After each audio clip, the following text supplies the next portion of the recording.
너무 감미롭다.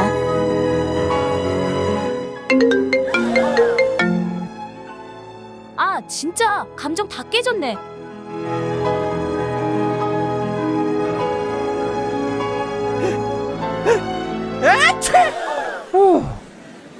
누가 기침 소리를 내었어? 살리엘이 기침이 나오면 물을 마시던지 소매로 가려서 기침해 줄래? 미안.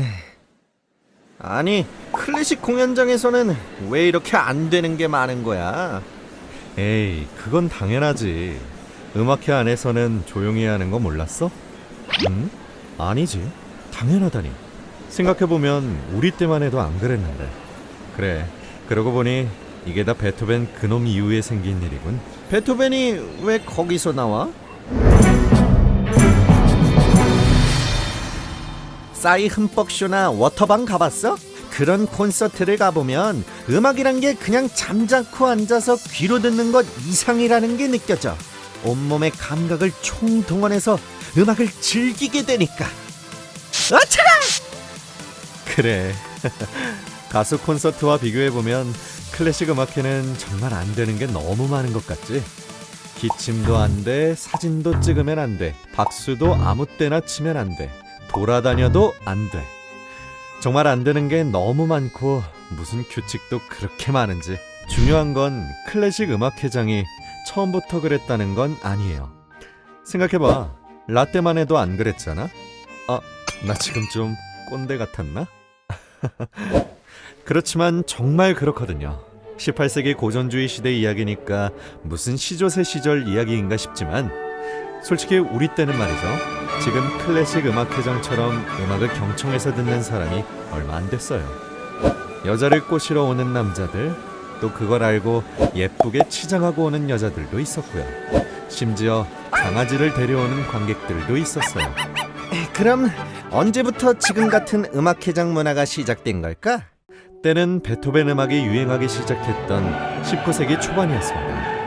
음악을 집중해서 들으려는 관객들이 점점 많아지기 시작했고, 그러면서 콘서트홀의 분위기가 그전과는 많이 달라졌죠.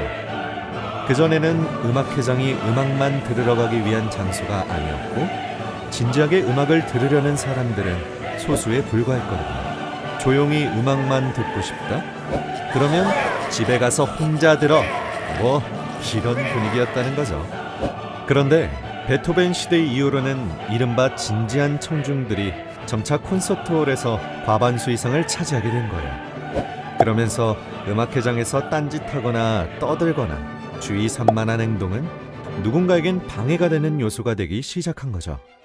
바로 그 시기에 이런 점들이 콘서트홀 문화로 정착하기 시작해서 무려 200여 년이 지난 지금 시대까지 이어져 오고 있는 것이죠.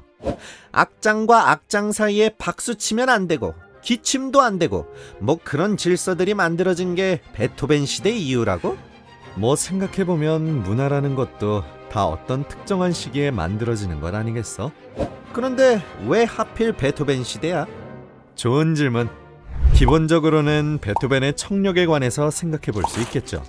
베토벤의 청력이 점차 나빠지던 시기는 하일리겐슈타트 유서라고 알려진 편지를 쓸 만큼 신체적, 정신적으로 삶에서 가장 힘든 시기를 보냈어요. 그런 고통스러운 상황이 심해지는 만큼 베토벤은 더욱더 자신만의 깊은 내면 세계로 들어갔고, 말년으로 갈수록 점점 전통을 벗어난 실험적인 작품들을 내놓게 되었죠. 그렇지만 무엇보다 중요한 것은 베토벤 음악이 하이든 선생님을 비롯한 우리 시대 음악과는 다른 새로운 혁신적인 음악이었다는 게 가장 큰 이유겠죠. 다르다고? 글쎄, 서양 음악사에서도 우리 시대 음악과 베토벤의 음악 모두를 고전주의 음악이라는 동일한 시대로 보는걸? 물론 그렇지. 그렇지만 잘 들어봐. 예컨대 저나 하이든 선생님은 음악을 작곡할 때 중요한 선율을 만들죠.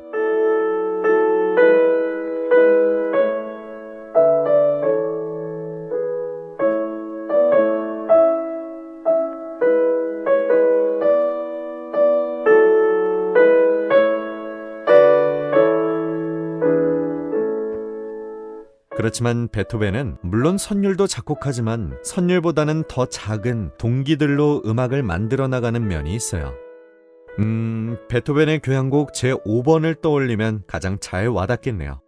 제일 처음에 따따따딴 하고 4개의 음이 웅장하게 울리면서 시작하잖아요.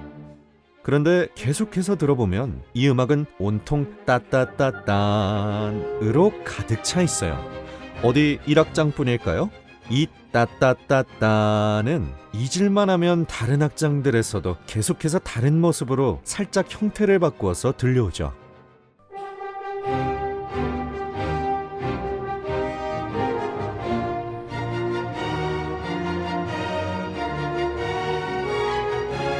그러니 저의 음악과 베토벤의 음악은 만들어진 방식 자체가 다르다고 할 수 있어요. 이를테면 이런 거죠. 제 음악은 일단 그냥 좋잖아요? 음악 좀 듣다가 친구랑 좀 수다 떨고 오더라도 여전히 제 음악은 계속 좋은 선율들이 많이 들려요. 그렇지만 베토벤 음악을 떠올려 보세요. 처음에 따따따딴 하고 시작해서 별 의미 없어 보이는 그 음들을 계속 들려주거든요. 재미없지 않느냐고요? 물론 그렇지 않습니다. 이 음악의 진짜 재미는 그 따따따단이 만들어가는 음악의 과정에 있거든요.